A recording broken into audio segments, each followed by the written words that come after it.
I want to start with a story of an attack on something so American, you can always put it in the same category as baseball and apple pie. I'm talking about rock and roll, and more specifically, one of the most well-known instruments that has helped create and keep rock and roll alive, not to mention jazz and country music as well, for decades, the Gibson guitar. Well, apparently federal agents in this country are taking issue with the 100-year-old company. Last week, the Gibson guitar factories in Memphis and Nashville, Tennessee were raided. Some of the workers told they could face prison time. It was the second raid at the Gibson factories in as many years. This time, agents confiscated wood imported from India that was apparently in violation of Indian export law. Now, let me say that again. The U.S. government issued warrants based on its interpretation of another country's laws.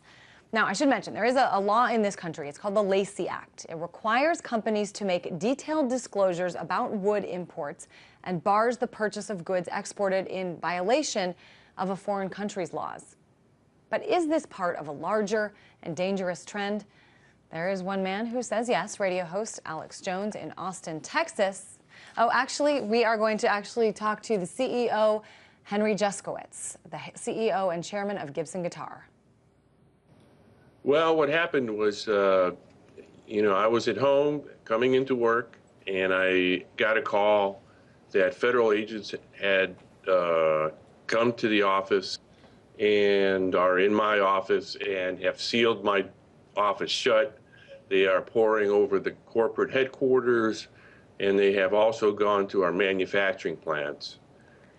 Checking with the manufacturing plants, the agent, over 24 armed federal agents went into the plants at gunpoint, removed people, shut down the manufacturing operations, and started to confiscate various kinds of wood, papers, and computer hard drives. I know there's a lot of theories out there right now in terms of why Gibson specifically was targeted. Let me just get your theory. I know you've had about a week to digest this and kind of look into it and talk to a lot of people. What is your understanding in terms of why Gibson was targeted? Well, it's not really, I don't know.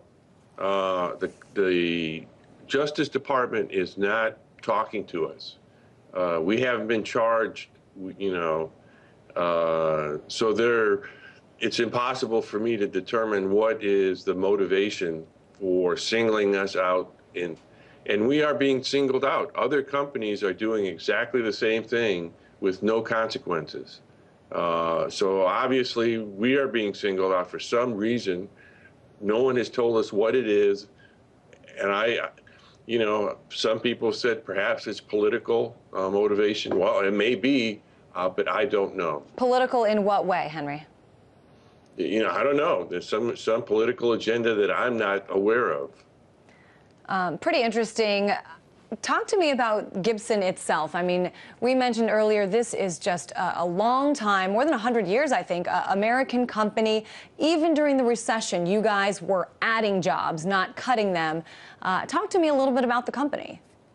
Yeah, we really hired 580 new American workers over the last 2 years. We are growing, we are successful. We are competing internationally successfly. More than 60% of our product is sold overseas, so that we're a net exporter. We are philanthropic. We have a foundation, and we have been very involved in conservation and sourcing wood the right way. Interesting. Now, so far, you already mentioned no charges have been filed. Any indication when you're going to actually hear from the Justice Department? It is so frustrating. We have been under investigation for 2 years on another issue, on wood apparently from Madagascar. 2 years, and charges still have not been filed. We filed a lawsuit to recover the goods that were seized in 2009, 2 years ago. We have incurred huge amounts of cost. We have provided to the government 80,000 documents invoices and so forth on our sourcing and other aspects of our business. They had completely imaged all our hard drives in the first raid. And still, here we are, all of a sudden, another raid, no notice, and we're still under investigation. This could go on for a long time. So the 2009 raid, you said you lost a bunch of money then, and from what I understand, you've been closed since this last raid. How much money do you think you've lost this time around? Well, all the incidents, you know, so far add up to about $3 million, and that includes goods that about $1 million of wood that was seized, and then the rest is in legal fees and disrupted production. Let's take this out of the Gibson store and take it to a bigger picture. What do you think it says, you know, if everything you're telling me is true, that you have followed all the laws and yet still you're being targeted by the FBI, by federal agents? What do you think it says that this can happen in this country? Well, I can't believe it. You know, I can't believe it can happen in this country, but it is, and it has. And I think it's wrong. I think it's unfair. And I think that we need to change the law to allow people not to suffer this kind of intimidation, you know, in the future. Not just Gibson, but any legitimate business person. You know, there are critics who say that it's because you've given to Republican candidates and that, you know, some of your biggest competitors give to Democrats. Do you think that argument holds any water? You know, I mean, I've given to Republicans, but I've also contributed to Democratic campaigns. I'm not an active Republican. I just can't imagine that the amount of participation I have in politics would justify, you know, this kind of treatment. So I don't think that's what it is. What is, and I'll just wrap it up with this question for you. What is your fear in terms of the larger implications of incidents like this? Well, you know, my first fear is my company and my people, of course. You know, this is shutting down our business. You know, if the government maintains an extreme stance that we cannot import Indian sourced wood, that is the majority of the wood for guitars. It is going to be virtually impossible to replace that in a short amount of time. That will, in fact, be disastrous to our business.